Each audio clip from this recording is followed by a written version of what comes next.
மாநிலங்களவை தேர்தலில் திமுக வேட்பாளர்களாக பி. Wilson, SR. சிவலிங்கம், கவிஞர் சல்மா ஆகியோர் அறிவிக்கப்பட்டுள்ளனர்.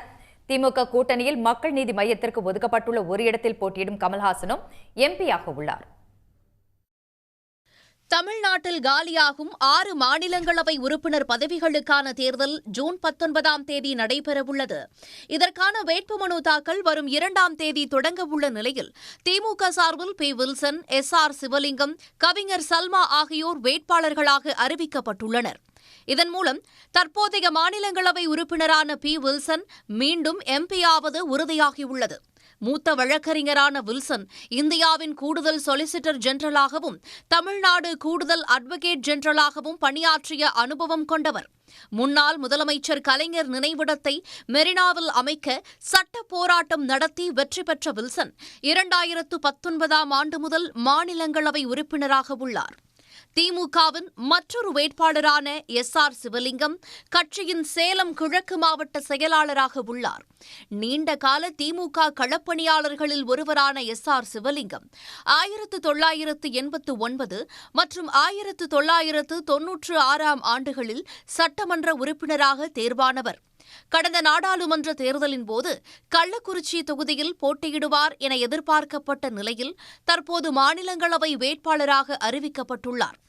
தலைவருக்கு நான் என்னைக்கும் தொண்டனாக இருப்பேன், அதில் எந்த மாறுபட்ட கருத்து இல்லை. ஏறத்தாழ ஒரு 40 ஆண்டு காலம் திராவிட முன்னேற்ற கழகத்தில் நான் இயக்கத்தில் என்றைக்கும் தொண்டனாக இருக்கேன். தொண்டனுக்கு ஒரு அங்கீகாரம் தலைவர் கொடுத்திருக்கிறார். முத்தமிழறிஞர் கலைஞர், அதே போல் எங்களுடைய தலைவர் இயக்க தலைவர் இப்போ அன்பு முதலமைச்சர், அதே போல் துணை முதலமைச்சருக்கும் என்னுடைய இறுதி கால மூச்சு வரை ஒரு நிச்சயமாக அவர்களுடைய வழிகாட்டுதல்படி நிச்சயமாக இந்த இயக்கத்தை நடத்துவேன். அடுத்த ஆண்டு நடைபெறும் சட்டமன்ற தேர்தலை கருத்தில் கொண்டு சேலம் மாவட்டத்தில் திமுகவை வலுப்படுத்தும் வகையில் அவர் எம்பியாக்கப்படுவதாகவும் அரசியல் வட்டாரங்கள் தெரிவிக்கின்றன. திருச்சி மாவட்டம் துவரங்குறிச்சியைச் சேர்ந்த கவிஞர் சல்மா என்கிற ரொக்கையா மாலிக் எளிய இஸ்லாமிய குடும்பத்தைச் சேர்ந்தவராவார். திருச்சி மாவட்டம் பொன்னாம்பட்டி பேரூராட்சி தலைவராக இருந்த சல்மா 2006ஆம் ஆண்டு மருங்காபுரி தொகுதியில் திமுக சார்பில் போட்டியிட்டு வெற்றி வாய்ப்பை இழந்தவர். தமிழ்நாடு சமூக நல வாரியத்தின் தலைவராகவும் பணியாற்றியுள்ள அவர் தற்போது மாநிலங்களவை எம்பியாகிறார்.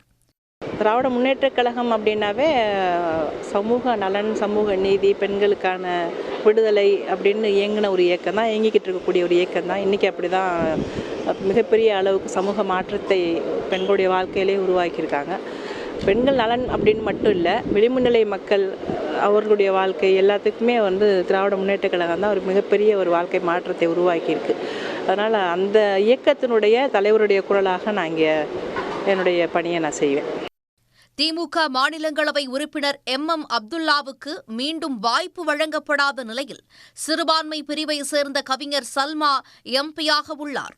ஏற்கனவே கவிஞர்கள் கனிமொழி மற்றும் தமிழச்சி ஆகியோர் மக்களவை எம்பிக்களாக உள்ள நிலையில் சல்மா மாநிலங்களவை செல்வதன் மூலம் ஒரே நேரத்தில் 3 பெண் கவிஞர்களை நாடாளுமன்றத்திற்கு அனுப்பிய கட்சி என்ற பெயர் திமுகவுக்கு கிடைத்துள்ளது.